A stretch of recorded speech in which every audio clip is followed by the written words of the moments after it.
Rugby League is back. Drum roll, please. You're a true Warriors fan. I have no recollection of that hot take. We don't all have to agree. It's good to be back. It's just a really boring team. Oh, no. Start winning some games. I think there'll be a lot of changes to the team. I've got them making the 8 for mine. Let's go.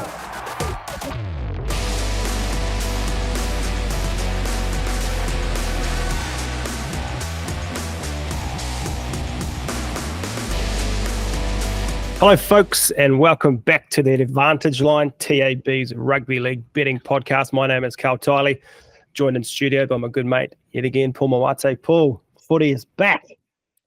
It's really not proper, but yes. Close to proper. It is We've back. already had a stadium sold out. Yeah, no, I've enjoyed it. I don't deny that. And it's just like, I guess when you go to a fancy restaurant and they give you an amuse-bouche. You didn't think you'd hear that on the Advantage Line, did you? I'll tell you what, Paul. You've had more lives than Anthony Griffin, and you're making the most of it. And then, of course, punters is the great man, Nick Tedeschi. Teddy, how was your week? How was the footy? Oh, sorry, I couldn't wait for the intro. But I'm hearing amuse-bouche. Oh, I've lost. I'm gone. Footy was great. I went and watched the first weekend. I had our fancy footy draft up at we had the Panthers World of Entertainment, and so was not sober for any of the games. But managed to consume them all kid free, which was great, and and just surrounded in the success of 3 straight premierships. So very excited to be back. Pity you're a Dogs fan. Yeah, well, I wouldn't have been surrounded by success if we'd gone to Canterbury League, so would I say? We may as well go to where winners are born.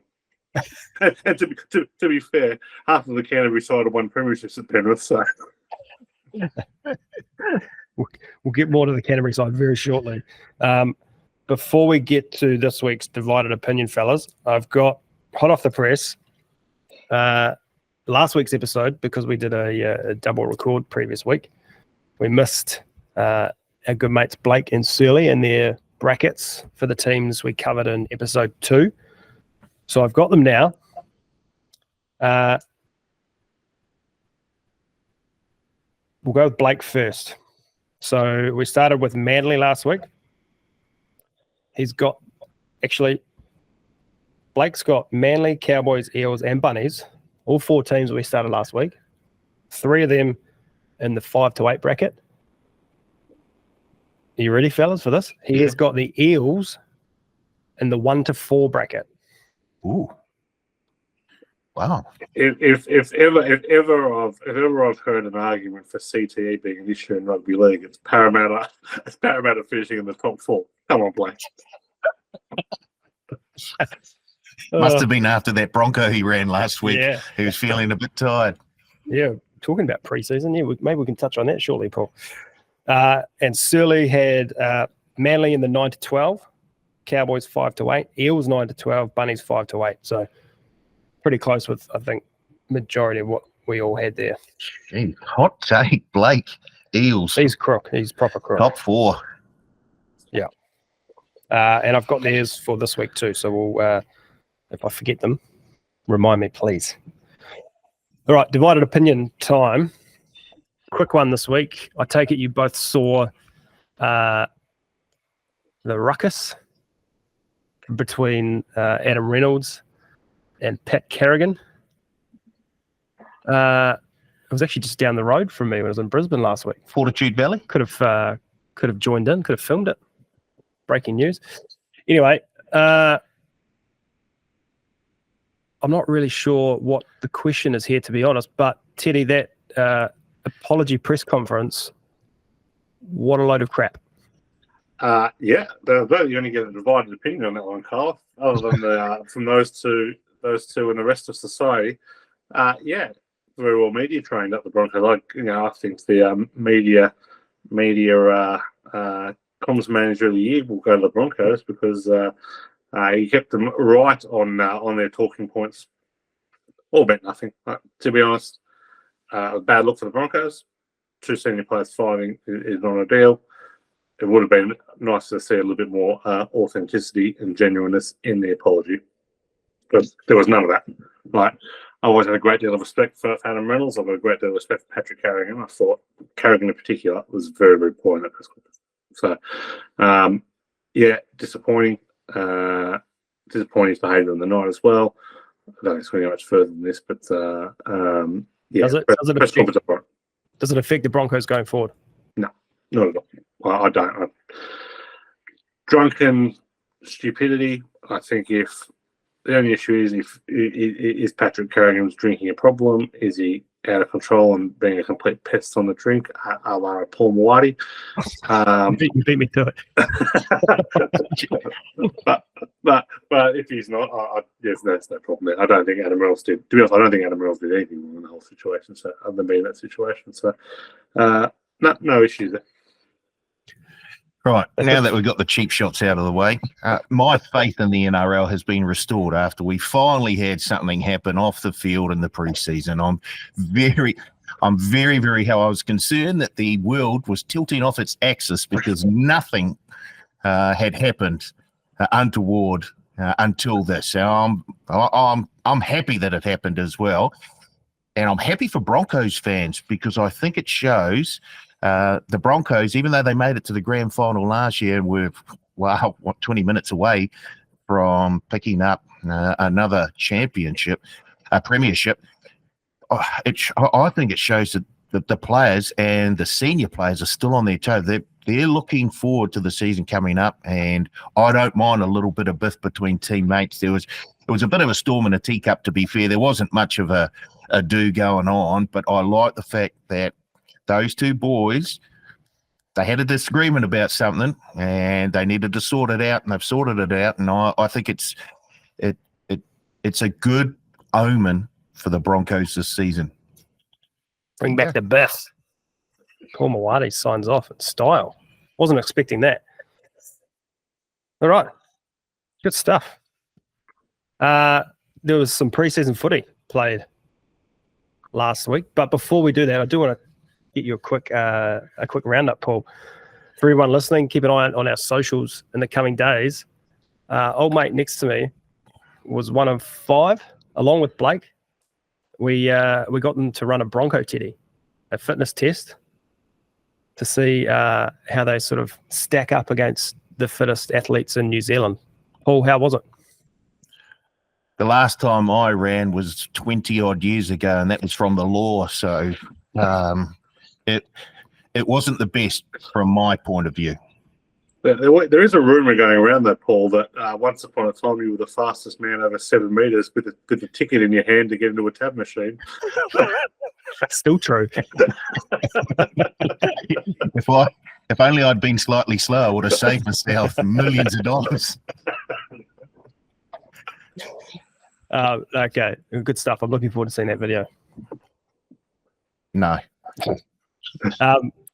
First game, Bulldogs 24, Storm 12. Teddy, your Dogs. Yeah, I'm just making room in the premiership cabinet right now. Here come the Dogs. Book the grand final tickets right now.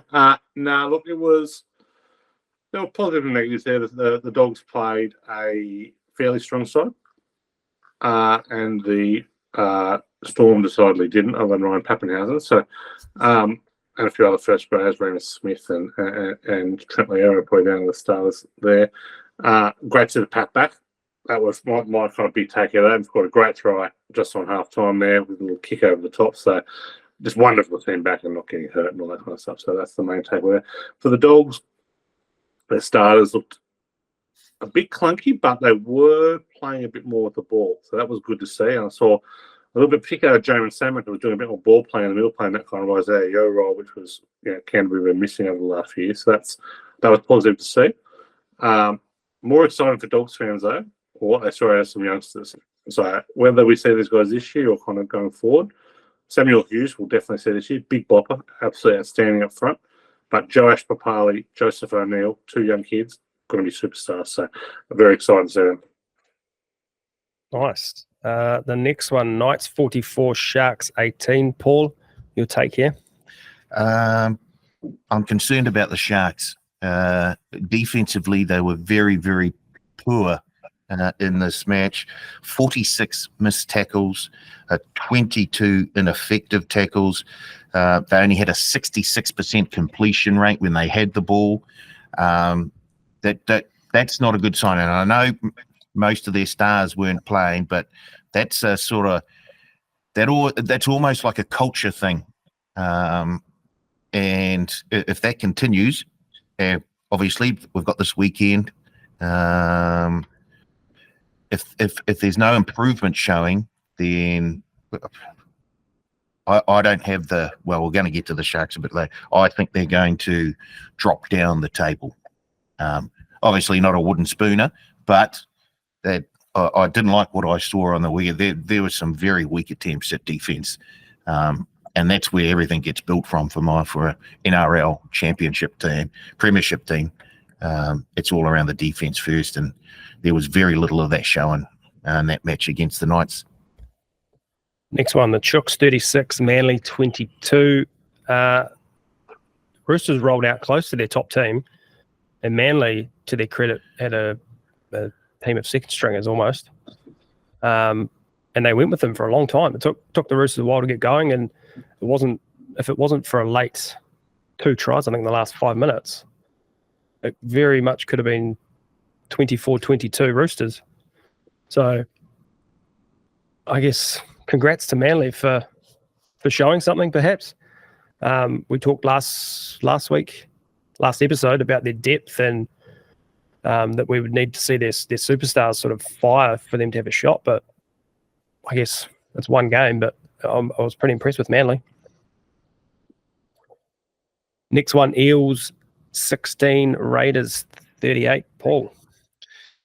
Unlike our good friend Blake Ashford, I don't. I'll tell you now. I don't have the Eels. Well, because we said last time where we had the Eels.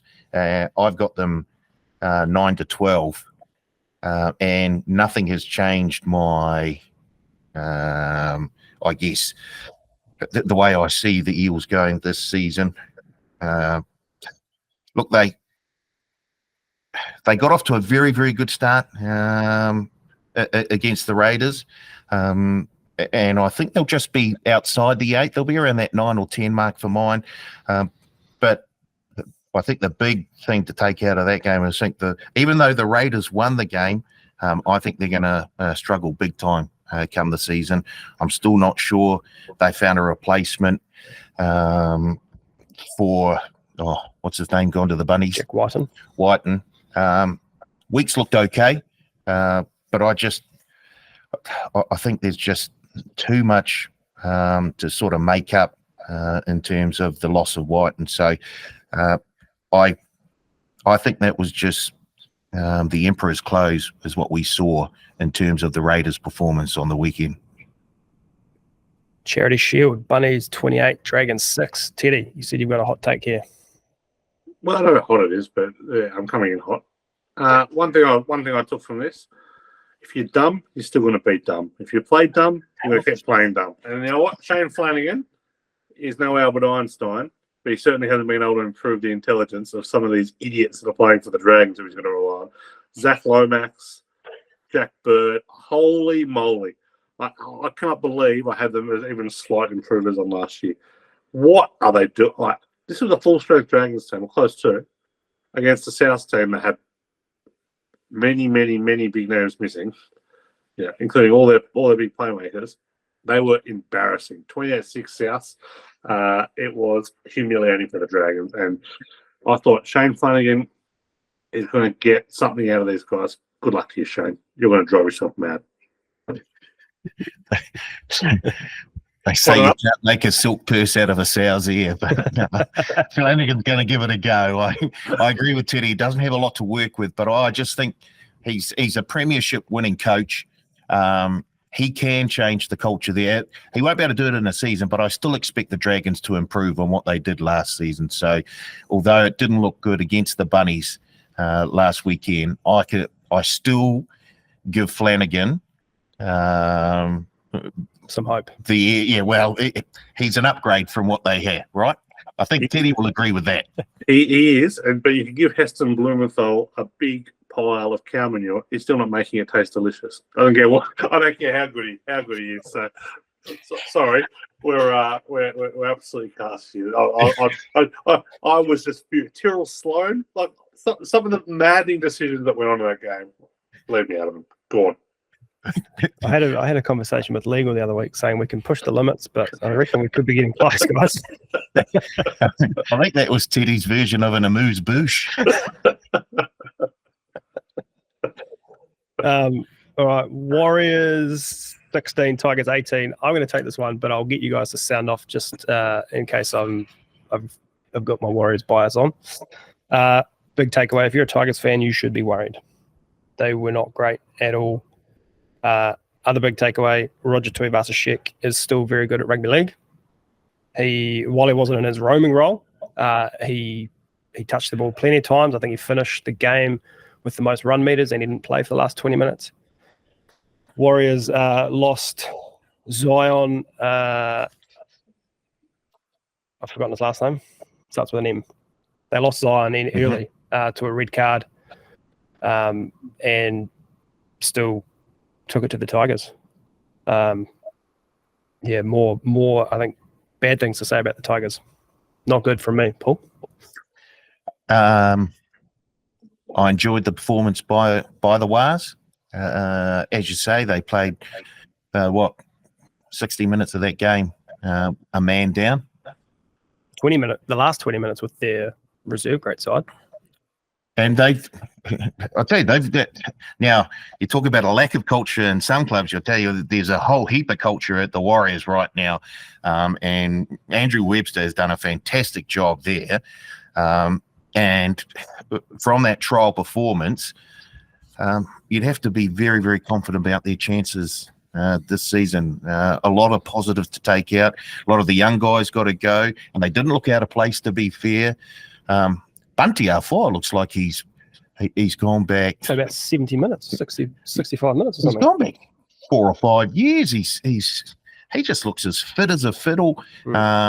He goes looking for work as well, both with the ball and on defense. No, it was a good one to take out if you're a Warrior supporter. Teddy, anything to add? Humiliating from the Tigers. They played a very strong side, and I thought they would be embarrassed by the performance. And particularly concerning for them is how badly some of these supposed future stars are going to be. You know, the two Finey brothers, Jaden Sullivan, who all played big minutes and were very, very, very poor. One positive for the Tigers. I thought Aiden Caesar was good in his return. Also bringing a delightful beard. It was wonderful to see. For the Warriors, don't know if you can take a lot from that game. Yeah, I think you touched on the culture stuff out of that. I think it was great. Obviously, Roger's still magnificent. What an absolute shame that he decided to leave the game for money a couple of years ago. But anyway, his return to his true love. So good to see. Just couldn't leave it alone, could you? It's like a scab, Karl, and it'll be picked all year. Never forget. Never forget and never forgive. Next one, Cowboys 20, Broncos 46. Ted, your take here. Yeah, it took a little while for the Broncos to get going in this one. They ran away with it. In the second half, they scored 5 tries to was one from the Cowboys. Playing a pretty strong side against a Cowboys side that was pretty much a second string of a couple of fringe first graders like Sammy Valamine and Finifuaki. Brendan Piakura, very good. Possible injury, that's a concern. It tackled a little clunky, but I don't think anything to be too concerned about. I went through the motions there. To me, this was a classic. We're going to Vegas in a couple of weeks. Let's not get ourselves hurt. kind of vibe to it. So, anyway, do what they need to in the end. Not taking a lot out of it for either side. The next one, Dolphins Titans. Oh, your Dolphins. 24 26, Titans 14. Yeah, I'm happy with my preseason prediction around the Dolphins making the 8 because I really it took a lot out of that. They've obviously got a wee bit more depth this season. I thought the pickup from the Bulldogs, Averillo, I thought the more the game went on, the better he got. He's a good pickup for the Dolphins. I'm surprised the Dogs let him go. All round, they just look like a very, very solid team. I have a few concerns around the Titans. And they've got their injury concerns with Fafita and the fullback out for at least the first 4 rounds. So in terms of the Dolphins, really like the way they went about their business and looking forward to the season starting proper. And last ones, Ted, the Indigenous, both the men and the women beat the Māori. The women won 22-14 and the men 26-4. You watching both? Other way around, I think. Yes. Was it? Yep. Other way around, sorry. Apologies. Yeah, watching both. Jamie Chapman was outstanding for the Indigenous side in the women's game. She got a couple of tries, but not surprising that they ran away with that one. They certainly a class edge. To me, Ruckman is without question the best player in the NRLW. But I think Jamie Chapman's getting right up there for that second slot. The men's, my takeaway is Jesse Arthur should never be seen on a rugby league field again. That was absolute dearing, mate. What is going on with his hands? He's the new Ben Pomeroy. That was a shocker. Cost the Maori. I thought the Maori pack outplayed the Indigenous pack. I thought they had plenty of opportunities. Just couldn't take it. The Indigenous side took the opportunities. The Maori side just did not. I thought they were poor in the back line there. So some positives. I think Leo Thompson's going to be a long-serving Kiwi and first grade for a long time. I think he's a really good player. Good to see Brandon Smith back too. I really enjoyed the cheese back at the top level. I haven't really seen him at the back at the top of his game because I thought he was pretty average last year and had injuries as well. So you can't take a lot of this game from the club level, but from a form point of view, it was good to see some players back. And if you're Jesse Arthur, you probably wish you never played the game. It was unfortunate that I think it was the second try the Indigenous All-Stars scored where Arthur's failed to just collect that kick through. He made a hash of it, an absolute hash. Shout out Jesse Arthurs. All right. On to the grid for Tuesday, 20th of February. Remember, if you're playing along at home, maybe pause the pod, go back and find the grid, and then compare your answers to what I'm calling my greatest ever grid. Oh, boy. I know I've beaten Paul. I'm hoping I can take the scalp of Nick Tedeschi as well. Right. You're beating up on the guy who got 300 plus last week. Wow. Hopefully you did your research this week, Paul. Yeah. All right.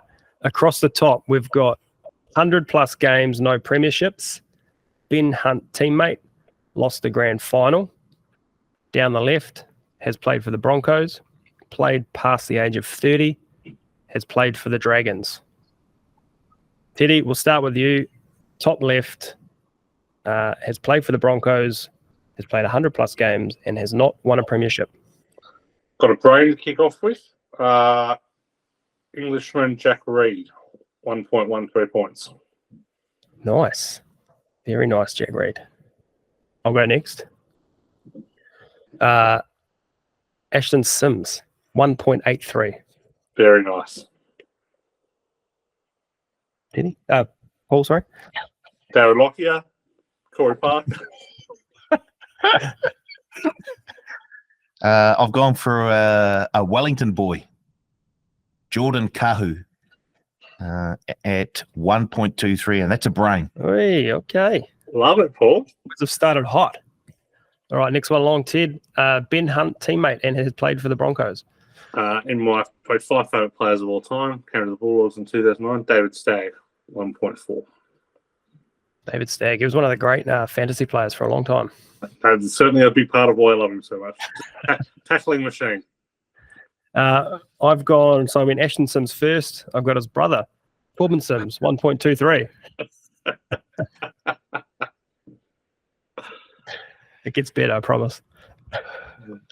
Paul. I've gone Ben Hannant, 1.78. All right. Low scores. Next one, lost the grand final and has played for the Broncos. One of my favourite answers week to week. Absolutely horrible defender, and obviously not real popular with his teammates. But I think he played for 6 clubs. Chris Walker, 1.02. Nice. I've gone a little bit better, Ted. I've got a brain here. Ooh. And actually played in last year's grand final. I tried to think of the least memorable player on that team, and I probably found him, Billy Walters. Walters. 0.72. Good fight. I tried to avoid last year, so you've done well there. Yeah. Paul? I'll be honest with you here. I couldn't remember this guy's name, but I remembered the first name, and I'm pretty sure he scored a try in that 2015 grand final. So I typed in Jack, and I searched down the list and looked for some a last name that looked familiar, and Teddy's already used him, Jack Reed, at 1.14. Okay, off to the middle row. 100 plus games, no premierships. Played past the age of 30. Teddy. This is technically incorrect because he won a premiership with Canterbury in 1995. Well, put in Steve Price, 0.48. You've done the system there. Played the system there. So obviously, Paul, as you will have learnt last week, they don't count data before 1998. So. No, which is why I didn't put Steve Price in because I just keep going. That's my era. So I go, no, Price, he won a premiership. What was the number? Sorry, Ted. 0.48.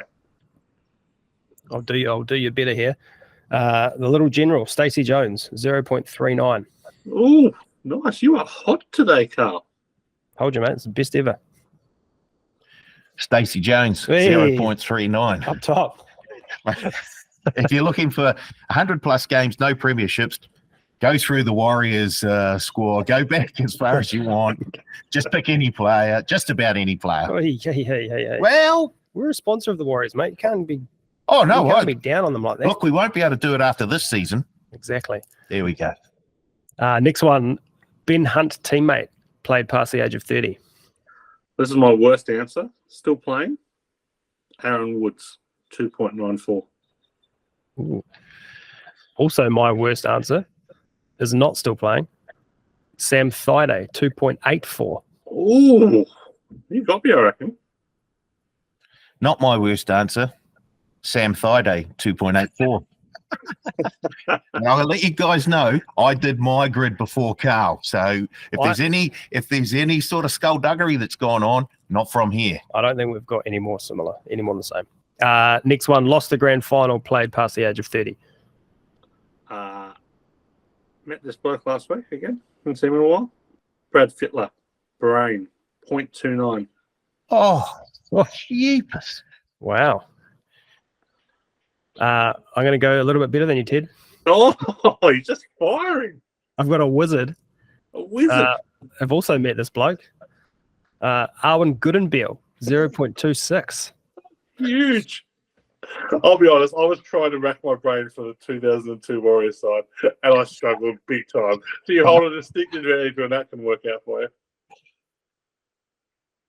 I'm sticking with the 2015 grand final. I've gone with Corey Parker, 0.86. Oh, yeah. Nice. Boys are hot today. Bottom left, 100 plus games, no premierships, and has played for the Dragons. Bit disappointed with this answer. 2.12, Corey Norman. Yeah. I'm going to hit the Sims trifecta here. Tarek Sims, 2.31. At least you've got no favourites, Karl. Crikey. I've always enjoyed the Sims boys. Yours? Now, yeah. LaBomba came over to me and gave me one for this one, and I didn't take it. Okay. I went Josh McGuire. That was how I often went when LeBob would give some advice. But you, I've gone with Josh McGuire, 2.48. Yes, very nice. Ben Hunt teammate has played for the Dragons, Ted. from around here, Molan, still on the roster, hasn't played for a couple of years. Cody Ramsey, Brain, 0.40. I've got you again, Ted. I've got a wizard. And I think I used him in the last one. You did. You used him. I did, yeah. Tristan Saylor, 0.1. 0.1. He's airborne. He played 4 games for the Dragons. Airborne. I was too scared to put Sailor in, but I couldn't remember if he'd put the red V on, so I went down the middle of the road. Darius Boyd, 3.48. Oh, just voted you in now, Paul. All right, and last one, lost the grand final, played for the Dragons. I was surprised this scored so badly. 2.93. Tim Laffey. Tim Laffey, that's a blast from the past. Oh, that's what I thought. I thought this will like some answers you put in and you go, well, if I put in Aaron Woods, I thought, there's a good chance this will be a bit high. Tim Laffey, I thought this will be. We're in brain wizard territory here. Incorrect. Who did he lose a grand final with? Canterbury. Yeah. Wow. I've got you again, 2.28. I went back to the 1999 Dragons team. I thought this person would be lower than this, but probably on name. Trent Barrett, 2.28. You deserved an extra 10 points for naming the crowd.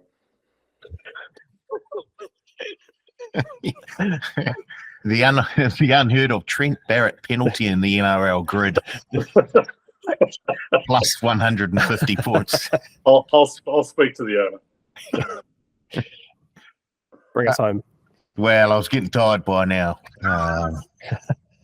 Honestly. So I just went Ben Hunt, 5.98. It's the obvious one because he can fit all of them, right? Pretty much. Yeah. So your total, Ted? 12.7, which I thought was pretty good, but not good enough. 12 flat. 12 flat. How good's NRL Grid? I don't think. I bet we didn't finish in the top 250. I was 298th. Nuts. Paul? 20.2. Hey, that's pretty good, man. This is like scoring a century in a test match and getting beaten by you an did that innings. last week. Yeah, Lincoln. Crikey. Come back, fellow. Maybe if you didn't phone in with Darius Boyd and Ben Hunt, we would. Like I said, the deeper into the grid I go, the less patient I become. Good game. I can finish happy now. I've got 1 week. 1 week is a win. I'll take that. Oh, it was a great effort, Karl. There's some big names there. Thank you.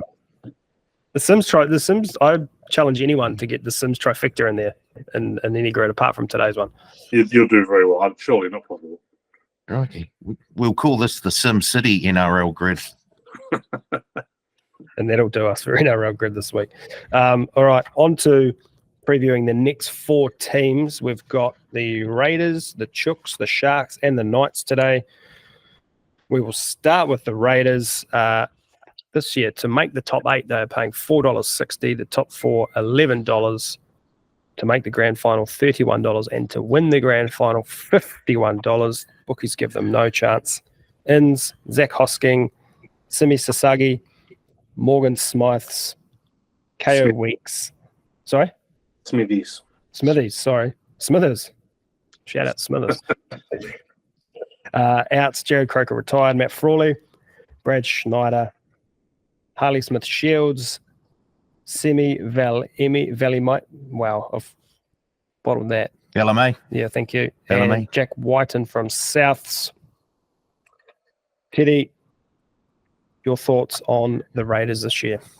Well, let me lead with the lead. I'll be backing them for the wooden spoon. I think they are the close to the worst team on paper in the competition. And I think the way they've been constructed and some of the kind of indicators, I think they are in for a horrific year. I've got them with the 14th ranked roster. That team list is shocking, but most importantly, they've got the worst spine in the competition. They don't know what they're doing at fullback. Either Chevy Stewart will debut, or Ricky Stewart's most hated player, Xavier Savage, will get the gig. Kale Weeks has been recruited for Manly, played 10 first grade games, none of them at 5'8". Jamal Fogarty is a solid, if unspectacular, halfback. And their hooking rotation of Danny Levi, Tom Starling, and possibly Zach Wolford could not be any less inspiring. So that is a very awful, very, very bad engine room to work with. They've got some suspensions that kickstart the season. Seb Chris, Corey Horsburgh will be out a while. They have a decent starting pack, but not much depth after that. They've definitely tried to add to that with the recruitment of Hosking and Smithies. There could be something there, but I don't know where the points are coming from this year. And I think the most concerning thing for the Raiders is how misplaced Ricky Stewart thinks that, or how much they are misconceiving their own reality. Like Ricky Stewart said, we're a top 8 team. The Raiders made the 8 last year, not because they were a good team. The Raiders made the 8 last year because they were handed the easiest draw I've seen in 15 years of putting data around that together. When you look at their true win number, which is what I use kind of based on the for and against, they were a 9.5 win team. They're a 9.5 win team who's lost Jack White and their best player.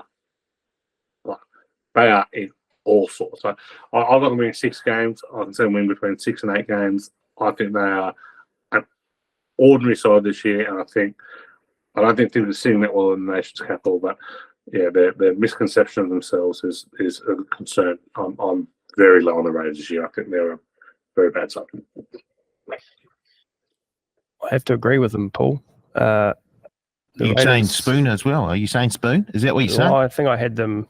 Well, I do have them in that bottom. In that 13 to 17 bracket? Yeah. Yep. Let me just. Yep, I do. They've got a pretty tough start. I could see them easily through. They've got the bye in round 10. I could easily see them at that point being 2-7 or 1-8. And that's probably being pretty nice. There's a game round 2 against the Tigers. Tell you what, folks, if you want to miss a game, probably pencil that one in. Don't miss any games. At least betting on them. They got the 4th hardest start to the season. Yeah, and those, like, when you're a bad side, you look at teams like the Dolphins, the Titans, Tigers. They've all dragged. It's all been playing pretty easy starts to the year.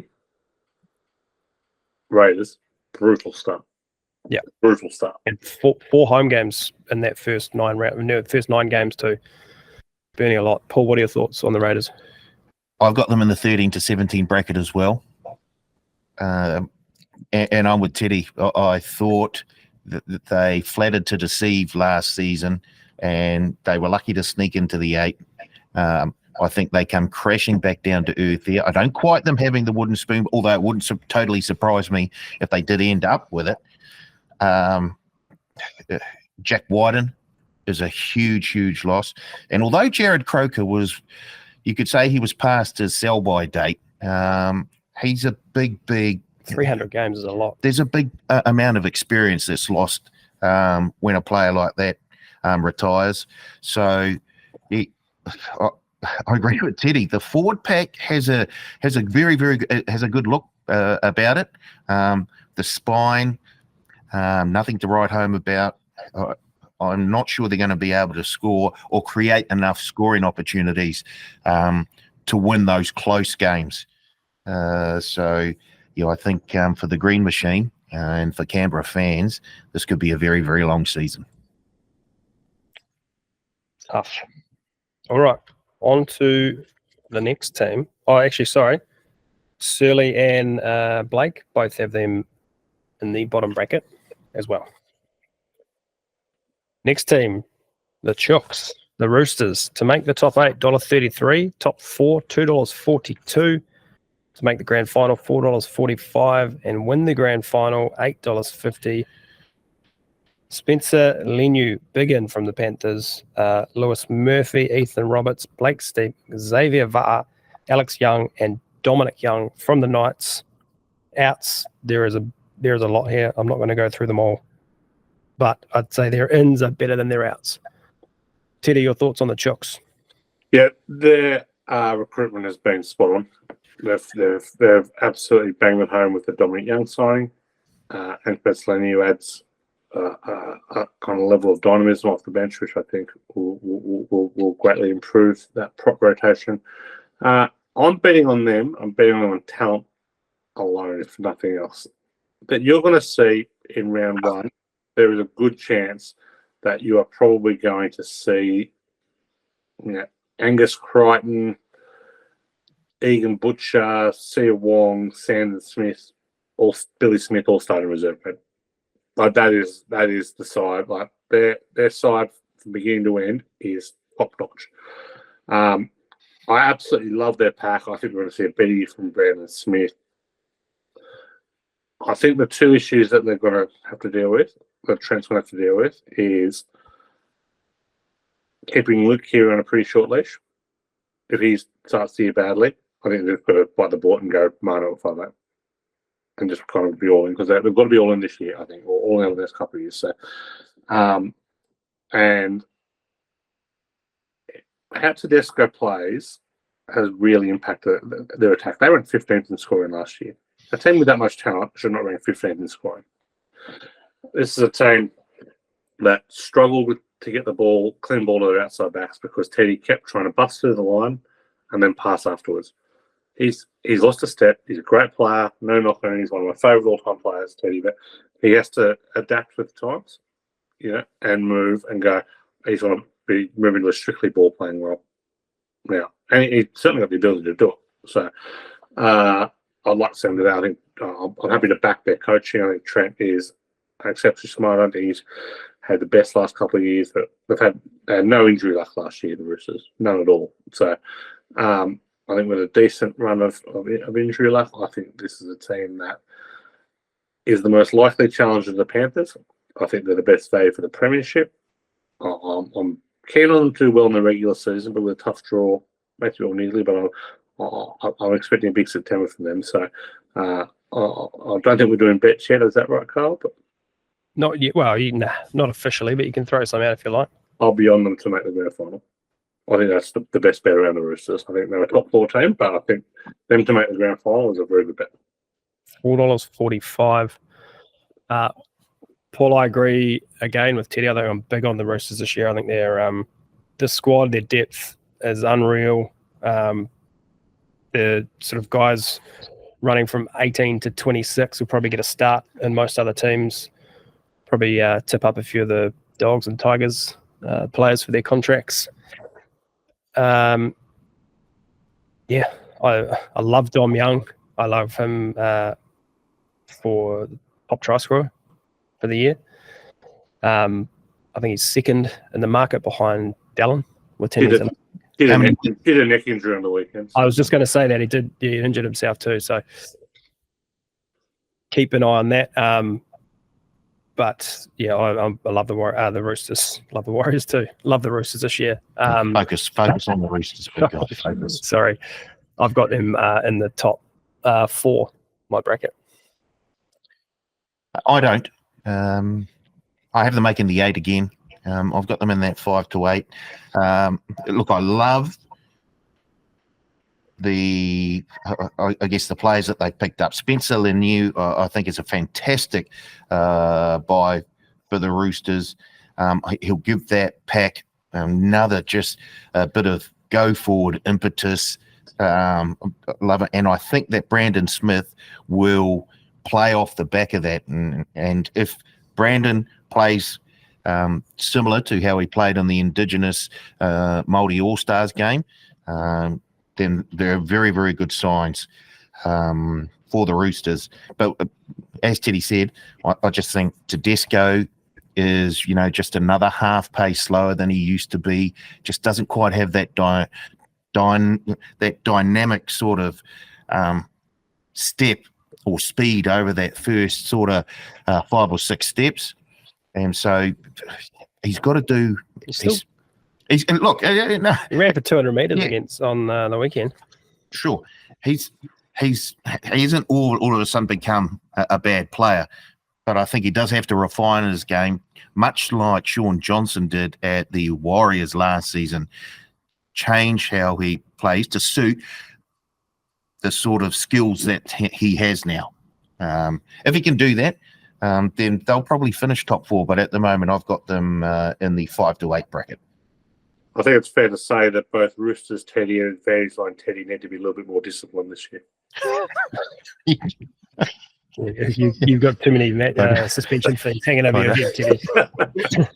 I think that's the last time you'll hear a comparison between those two Teddies. I think that's 2 episodes in a row. So our Teddy, you've got the 1 to 4. Yeah.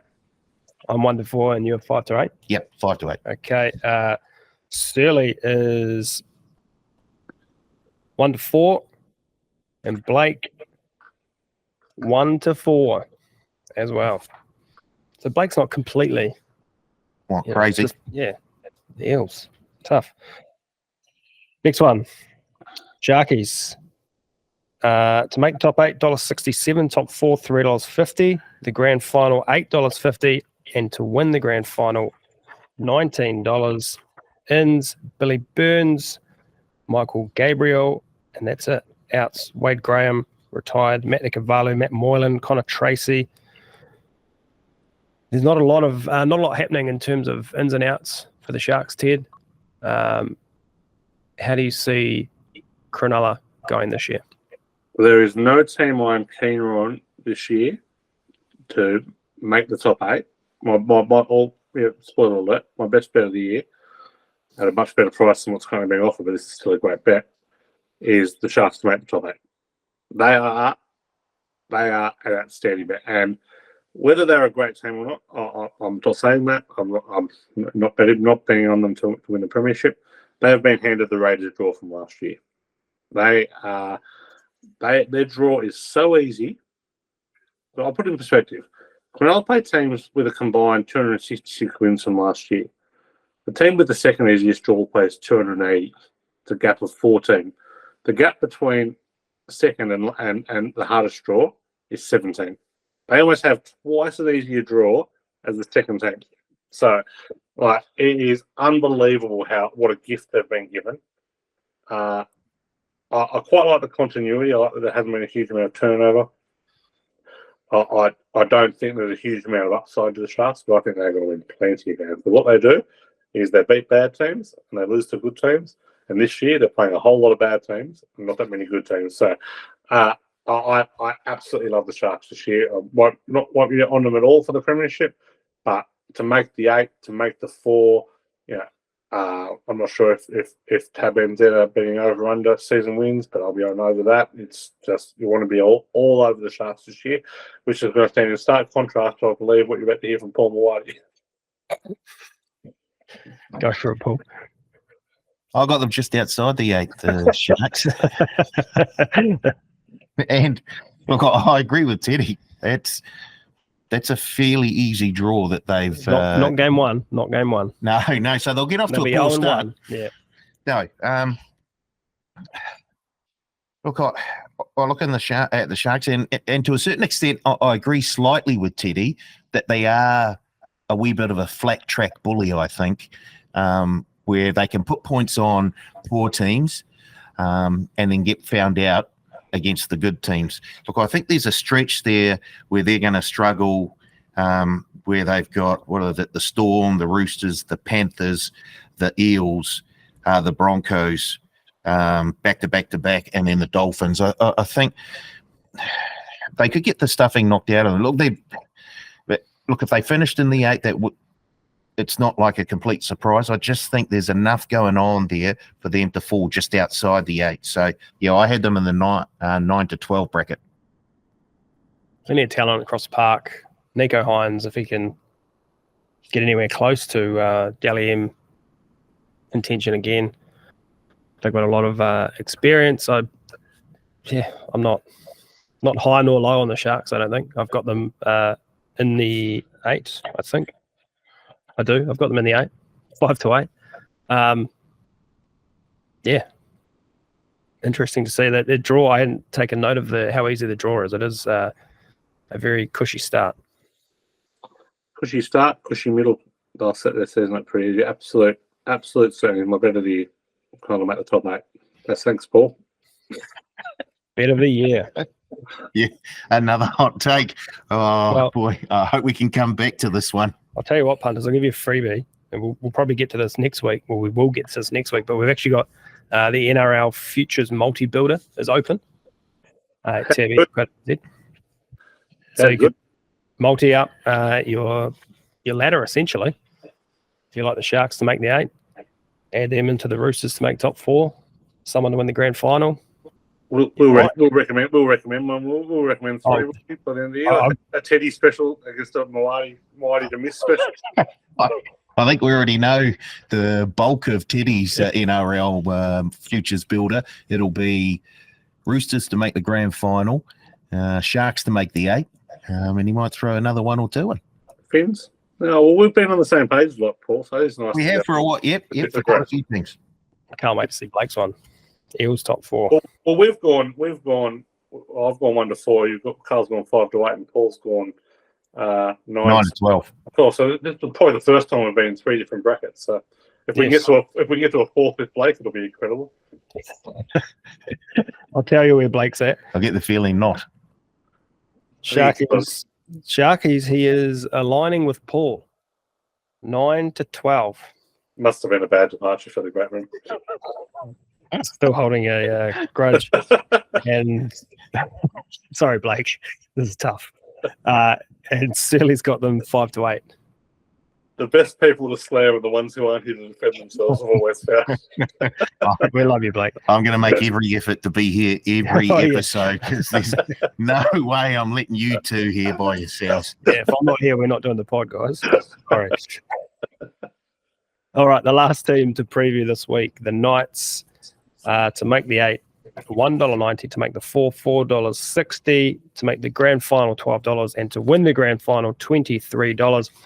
Inns, Jed Cartwright, Jack Cogger, Tom Jenkins, Kai Pearce-Paul, and Will Price. Again, a lot of outs. I'm not going to go through them all. Not huge names except Dom Young, their biggest out. Teddy, can the Knights do what they did last year? Absolutely not. Like, it is like talk about like you're listing off a price of severe unders. Like, you know who this team reminds me of? The 2009 Eels, when they got hot for a third of the year with Jared Hayne. They used the brilliance of one brilliant player to take them into to a finals run. It's exactly what's happened here. The team is an absolute mess. They've lost their top try scorer, Tom Young. I mean, losing wing is not too big, but he was a pretty important winger to them. There's just zero chance that Ponga can replicate what he did last year.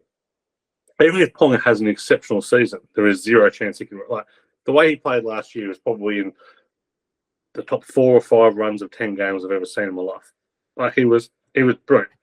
They also beat up on a lot of bad teams in that run as well, so that shouldn't be forgotten. They're halves. I'll tell you what the worst thing you can do if you've got a couple of average to middling halves, add another couple of more average to middling halves, so it gives you a reason to tinker with them and change them and not have the same combination. All right, Jack Cogger, Jackson Hastings, Tyson Gamble, and Will Price could all be the same player in terms of like their level. Like they've got there's zero upside in any of them. Don't like it at all. I find the pack entirely unimpressive. I mean, other than Leo Thompson, there's zero. Like the worst thing that happened to them was them winning those games, because now they have an inflated sense of self, and they've gone and signed a very bad coach for another 3 years. The coach they're about to fire a week before beating Canterbury 66-0. I'll give you the hot tip: beating Canterbury 66-0 is not that great. So, we were very ordinary. The Knights very confident they're missing out on the 8.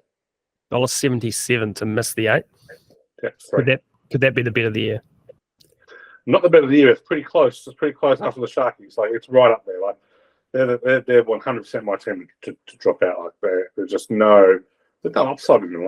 Like It's just not something. As you say, Kalen Ponga went on it was a Dally M medal run. Paul. Shouldn't have been a Dally M medal runner-up, right? Do you fancy the Knights? No, I got them in the 9 to 12 bracket, and down towards the bottom end of the 9 to 12 bracket. I agree with Teddy. It's amazing the similarities between this and that Jared Hayne Eels team, I just don't see them winning the amount of games that they did last year. I think they got very, very low. Oh, to be fair, they did turn it on towards the end of the season, went on a very, very good run, got hot. But everything fell into place for them, and I don't see that happening this year.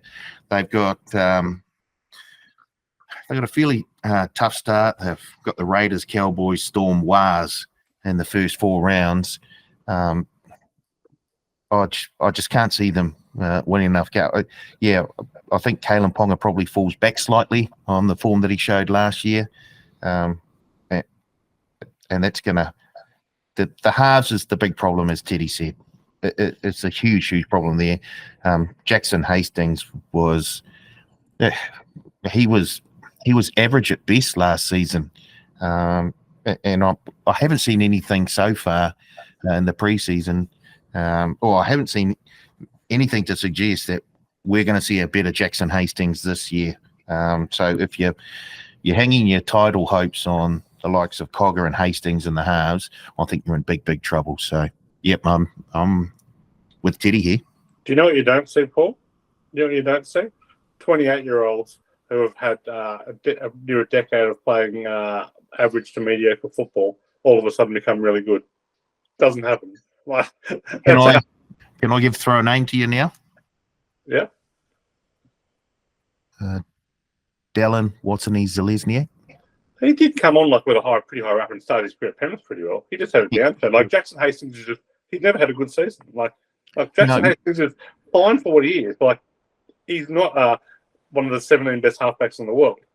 Well, we're going to have to go back into the archives again because I'm fairly sure that Teddy has never said a positive thing about DWZ. It's very true. And I think Teddy knows who's paying the bills now. we haven't done the Warriors yet. Don't you? DWZ hasn't escaped anything. Yeah, I just want pundits to know I don't think of DWZ that way. All I remember, I can never think of a moment where Teddy went, tell you what, man kept in his country. That Dallin Watson-Zelezniak, he was all right. Although, to be fair, since then he has said he did go well last season. Well, that's extremely true. But to be fair, did he do well for the 6 or 7 preceding years? Right, I'm going to move this along. We're running out of time. Again, we've run out of time, but we're going to have a very quick look, a line each, a word, a phrase, a comment each on the preseason games this week. First one, I'll start. Bunnies versus Roosters. No teams yet. Teams get named today, but I imagine we'll see 2 pretty soft teams run out here. All the Rabbitohs have departed. All the starting Rabbitohs have departed to Las Vegas. So yeah, there you go. So a couple of second string teams, and the Roosters will be on their private jet very soon too, I would imagine. Still a good game though. Like we'd say, Roosters depth. Yeah, good watch. Friday 8:00. Paul. No, sorry. Who's next? Teddy. Sharks Dogs. Expecting to see stronger sides from both the Sharks and the Dogs this week. Dogs all about combinations that look through, and as Paul noted earlier, it's about kind of toughening up in defence for the Sharks. So expecting a good game there. Again, going to wait for teams to be announced, but the real showcase for the Dogs will be what we see in those young kids and whether any of them can push for a first place spot. Paul, Storm v Knights. Yep, this game in Fiji, and I think that's a fantastic move by the Storm to take it back there with Kamakamika, one of the Fijian boys in the team. I guess the big thing for them is just no injury, certainly nothing to Pappenhausen. Just if he plays, for the bulk of the seaon. I see them making the 4. If he doesn't play, I can see them dropping out of the 8. So, yes, it's all about just getting through the game for the Storm. Storm don't miss the 8, Paul. Yeah, I know that. Storm don't miss the 8. I know. And You're off the head, Paul. I know. I know they don't miss out. And the way I've set the thing out, they're not going to. Imagine being a Storm fan, like just so much success. Just Does it it get must boring? be an Does it easy get ride. boring? Like, must be so easy. No, I don't think it has got boring. Does it get boring when your team doesn't make the 8 Yes. in a row? Yeah, it's very tiresome, Paul. Warriors, Dolphins, back at Mount Smart. I'll tell you what, Warriors sold out Christchurch last week, and they're close to selling out Mount Smart this week. Like, Warriors fever is still well and truly here in New Zealand. I think we're going to see very close to their top team. Still a couple of stars under injury clouds, but they're coming back. But good opportunity, I think, to build on last week for the Wars, for the Dolphins. Do we think they're going to run out their top team again? I can't see it. Last year Wayne did, from memory, but I would say fairly limited minutes as well. Like, he ran out with the strongest team, but they played limited minutes. Yeah, like we saw a lot of Brenton Bearer and Jack Bostock and all that towards the end. So, I think we will see, particularly the recruits. I think he wants to kind of see how they're fitting into the team. So I think we get at least 20 minutes out of Herbie, Averillo, and Flegler, possibly a half. Next one, Seagulls v Broncos, Teddy. Both on their way to Vegas. So expecting this to be a complete New South Wales Queensland Cup level trial there. So nothing to be gleaned out of this one, other than possibly identifying some young talent for the future. Speaking of New South Wales Cup, Paul, Dragons versus Tigers. This is probably one of the most important preseason games of the week because both of these sides need to get their structures in place. So I see more upside with the Dragons, just because I guess when I have a look at a team and I go through the players, I then have a look at the coach. And for mine, the coach, if you've got a good coach, and definitely if you've got a good coach that has replaced a not good coach, I think you can add on 1.5, 2 wins for the season. And I think that's what we'll see with the Dragons this year. So hopefully we'll see more of a team who's all on the same page in terms of what they're doing. And the Tigers, for mine, it's going to be a long season, but hopefully Benji can get something out of them. I'm not so sure. When you've got someone who it's their first sort of head coaching role, taking on a team that has struggled the last couple of seasons, that's a tough job to turn things around. So, it'll be interesting to see just how both of these teams go, because for mine, the season's already started for these two teams. They've got to get their ship in order, and they've got to do it before round one. So, I like the Dragons quite a bit more than I like the Tigers. Tough watch. Teddy, Raiders, Cowboys. I suspect the Raiders are going to try and build some momentum at the end of the season. There's a few positional battles I think he wants to sort out. So I think we might see a little bit of Xavier Savage at fullback this week after Chevy Stewart started last week with the first string side. Cowboys rest all their players last week, so I expect this will be their number one hit out. So expecting the Cowboys to come in pretty hot on this one as well. So important game for both teams. We expect the Cowboys to probably open up pretty sizable favourites. And bring us home, Paul. Titans, Eels. Yeah. So the I'll leave Titans it there if you want. Well, crikey, I really see the Titans for a big fall here. I've got them in my world's at 13 to 17 bracket, and I guess we're going to give our ladder out next week. Next week we will, when we do it right. Yeah. So there's quite a bit of work for them to do. I guess fill the gaps that have been left by the two outs over the first month or so of the season. For the Eels, if they can sort of start off like they did last week, I think they can take a few positives out of that, but these are two teams that I don't really see featuring too much in the business end of the season. Yep. Cool. That does us for the previews.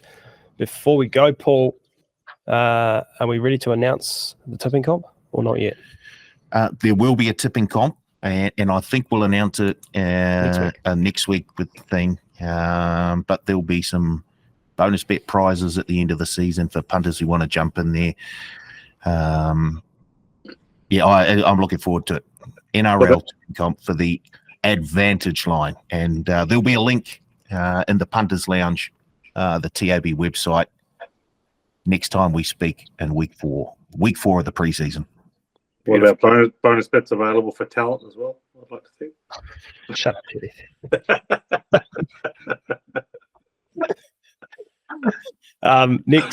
Next episode 4, we'll be covering up the top 4 teams from last year.